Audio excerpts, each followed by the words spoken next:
buenas noches, soy Guillermo Vázquez Gándal, esto es Diálogo Abierto aquí en la señal de Grupo Fórmula, la primera cadena nacional, transmitiendo esta noche de sábado 5 de junio a horas del proceso electoral. A toda la República Mexicana por el 157 de Sky, el 121 de Easy, el 153 de Megacable, el 161 de Total Play y el 354 de Dish. En Estados Unidos y Canadá, a través de Telefórmula Estados Unidos, a través de las cadenas Xfinity Latino y Latino View, y por supuesto en nuestro sitio web www.radioformula.com.mx. Como todos los sábados, me da muchísimo gusto saludar a Carlos Sandoval. Hola, Carlos. ¿Qué tal, mi estimado Memo? ¿Cómo estás? ¿Cómo estás, Ángel? ¿Cómo estás, Felipe? Y a nuestro auditorio y a nuestra producción. Felipe Gaitán. Carlos, Ángel, Memo, auditorio, bienvenidos este sábado, previo a la elección precisamente. Bueno, no podemos hablar de eso, hoy vamos a tocar otros temas y precisamente por eso me da muchísimo gusto darle la bienvenida a nuestro buen amigo Ángel Oria. Ángel, ¿cómo estás? Muy buenas noches. Muy bien, gusto en saludarlos. Memo, Charlie, Felipe, un saludo a todos. Ángel, hoy te invitamos, aparte del gusto de compartir este espacio contigo, porque tú eres un gran experto en este tema que ha generado una enorme polémica. Me refiero a la compra de la refinería en Houston, Texas, que ha generado todo tipo de especulaciones. Que si es mucho más barata que Dos Bocas, que si es una, pues bueno, es una empresa que está fuera del país. ¿Qué implicaciones reales tiene? Porque yo me imagino que aquí debe de ser, como siempre, que la moneda tiene dos vistas, la parte buena y la parte mala, pero ¿quién mejor que tú para que nos lo expliques? Bueno, definitivamente así es. Yo creo que esto es un tema de apreciaciones. Con la información que tenemos al día de hoy, pues los datos duros nos dicen que se compró una refinería en aproximadamente $600 millones, ¿no? Con una capacidad productiva equivalente al proyecto de Dos Bocas de 340,000 barriles diarios en su capacidad de refinación. Esta refinería, el 50% aproximadamente ya era de Pemex desde épocas del licenciado Carlos Salinas de Gortari, en el que en una visión de tener una menor vulnerabilidad ante el poder que ejercían los sindicatos, quiso tener un grado de libertad en ese proceso de independencia energética. Entonces se asoció con Shell y bueno, pues durante casi 28 años aproximadamente, pues fue un muy buen proyecto tanto para Pemex como para Shell, porque pues era una relación de cliente-proveedor, un cliente que se llevaba la gran mayoría de su producción y un proveedor que le surtía pues prácticamente todas sus necesidades de crudo para la refinación, ¿no? Uh-huh. El mundo ha ido evolucionando, cambiando y sobre todo las reglas en materia ambiental se han ido haciendo pues más estrictas, menos flexibles y todo esto en referencia pues al tema de la emisión de gases de efecto invernadero y contaminantes, como es el caso del CO2 y como es el caso de las emisiones de azufre, ¿no? Dado que el petróleo que surte Pemex es un petróleo pesado, pues tiene altos contenidos de azufre que obligaron a una reconversión de la refinería de Dos Bocas. Los datos que tenemos, y como bien dices, Memo, pues son datos que a bote pronto nos dicen que pues se compró al 10% del valor de lo que nos va a costar teóricamente Dos Bocas, con una inversión de los $600 millones que se pagaron, pero habrá que empezar a considerar algunos temas como es pues casi 1.5 1,000 millones de dólares de pérdidas acumuladas en el 2019, casi 4,000 millones de dólares de pérdidas acumuladas en el 2020, que antes, como quiera, pues eran la mitad de las pérdidas las asumía Shell y pues la otra mitad Pemex. Hoy al comprarla, así como compras derechos, compras obligaciones. Y bueno, pues hoy esos casi 5,000 millones de dólares pues caen en nuestra buchaca. Aquí la gran interrogante es cómo se va a manejar en el futuro el tema ambiental, porque Shell, independientemente de esta, que estaban en proceso prácticamente de declarar la chatarra y llevarla a los deshuesaderos allá en Texas, pues ya vendió 2 refinerías adicionales en Estados Unidos y está en un proceso de desincorporación de otras 2. Entonces, pues yo creo que la corporación holandesa, pues algo debe de saber en materia ambiental y de las restricciones que en su momento ponen en peligro la continuidad de la empresa. Entonces, pues son interrogantes que nos surgen en la duda. ¿Cuánto se va a tener que invertir para poner nuevamente a punto esta refinería? ¿Qué tipo de solución se va a dar a la normatividad ambiental en Estados Unidos? Porque pues aquí las regulaciones van a ser diferentes y vamos a tener que cumplir con esas obligaciones como empresa paraestatal en Estados Unidos, y que no va a ser algo sencillo, a menos que haya pues algún tipo de acuerdo de entendimiento ya firmado y previo, ¿no?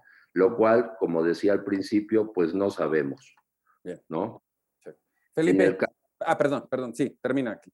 En el caso de Shell, a manera de ejemplo, pues muchos de estos proyectos los está reconvirtiendo en petroquímica, prácticamente en la nuevamente producción de polietilenos y polipropilenos en polieleafinas, porque al final lo que está buscando es vincular la cadena de valor en donde en el último eslabón se genera el valor agregado del producto. Está por arrancar un complejo parecido a la capacidad que hoy teórica tiene Pemex Petroquímica de casi 800,000 toneladas, que dicho sea de paso, el peor año de toda la historia de petroquímica fue el 2020, donde se produjeron solo 250,000 toneladas de las 650,000 que ya se habían logrado producir, ¿no? Pero lo preocupante es que, por ejemplo, la estimación de este año es que a mayo se han producido alrededor de 65,000 toneladas de polietilenos, que si este año lo analizáramos en esa tendencia, llegaríamos a 150,000 toneladas. Yo no sé si la secretaria de Energía, que es conocedora del tema petroquímico y de ahí vienen sus orígenes y sabe del valor agregado de las poliolefinas, esté informada acerca de esta terrible situación en donde desafortunadamente la industria pequeña y mediana se está quedando desamparada, porque al final Pemex, como empresa paraestatal, una de sus orientaciones era el desarrollo de la industria al concatenar la cadena productiva y de valor, ¿no? Perfecto. Felipe, perdón, Felipe. Desafortunadamente esa está totalmente desarticulada. Sí. Pues, Memo, fíjate que después de escuchar a Ángel, bueno, toda la parte técnica queda muy claro que no fue la mejor opción. Hay que ver cuál fue la decisión más en términos políticos y simbólicos. Digamos que la refinería sirvió como para reforzar la narrativa de la soberanía nacional. Esta idea de que finalmente somos dueños del petróleo y vamos a hacer maravillas y vamos a obtener recursos a partir de esto, aun cuando Pemex está quebrado. y aun cuando es un agujero negro para los fondos públicos que puede arrastrar otras muchas actividades. En ese tenor, en su lado positivo, entre comillas, la compra de la refinería sirve para reforzar una narrativa, es decir, somos dueños de una refinería en Estados Unidos y por lo tanto somos independientes y autónomos, ¿no? Y esto, si te fijas en las redes digitales, ha sido un discurso recurrente, es decir, por fin somos dueños de esto, etcétera, etcétera.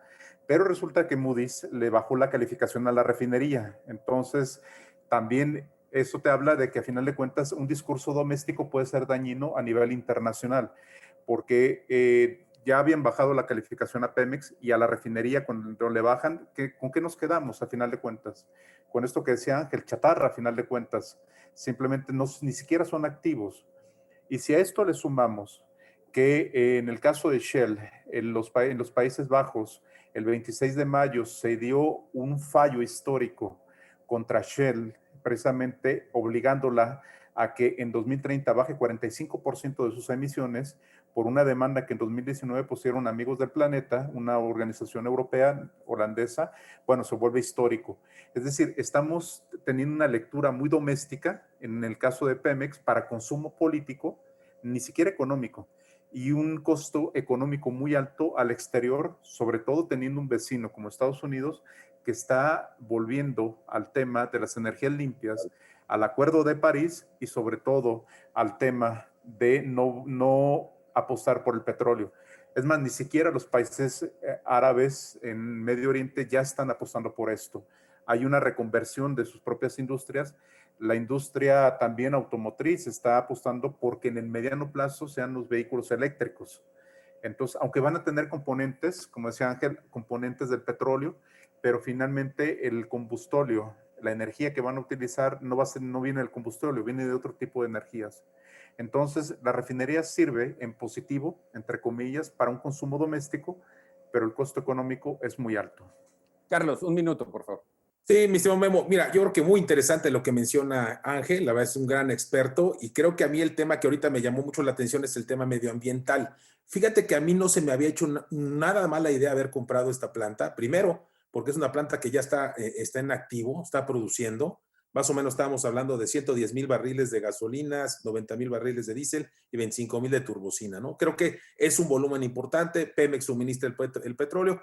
No tienes al sindicato, tienes a trabajadores que los tienes, pues ahora sí, trabajando al 100%, y esta planta prácticamente está trabajando 24 horas al día. Si fue el costo de esta planta debe de andar costando por cerca de $1,200 millones, que si produce lo mismo que Dos Bocas, que estás hablando de una inversión de Dos Bocas de $8,900 millones, prácticamente 8 veces, 7.5 veces el valor de esta planta, con la misma producción. Oye, a ver, ¿qué empresario no le gustaría comprar esta planta y decir, oigan, señores, pues ya, ¿qué hacemos haciendo uno de Dos Bocas? Entonces, yo creo que a mí me gustó, o sea, a mí como empresario me gustó, sí, obviamente no entra a las redes y a las tinieblas de Pemex para la operación, si se maneja y se opera bien, creo que puede tener una viabilidad importante. Hay que recordar que sí hablamos mucho de los autos eléctricos, obviamente vienen ya están en México, ya están en todo el mundo, pero vamos a seguir consumiendo combustible hasta el 2050, esa es la realidad. Si esta planta nos dura hasta el 2050 y le sacamos un buen provecho, creo que no es mala inversión.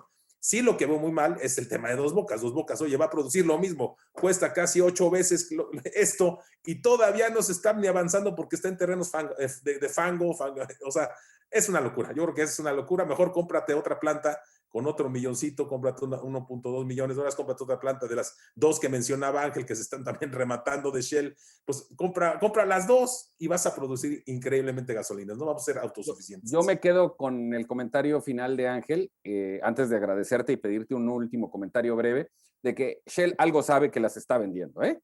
Pero bueno, Ángel, antes que nada, muchísimas gracias por tu valiosísima aportación. Tenemos 30 segundos para un último comentario.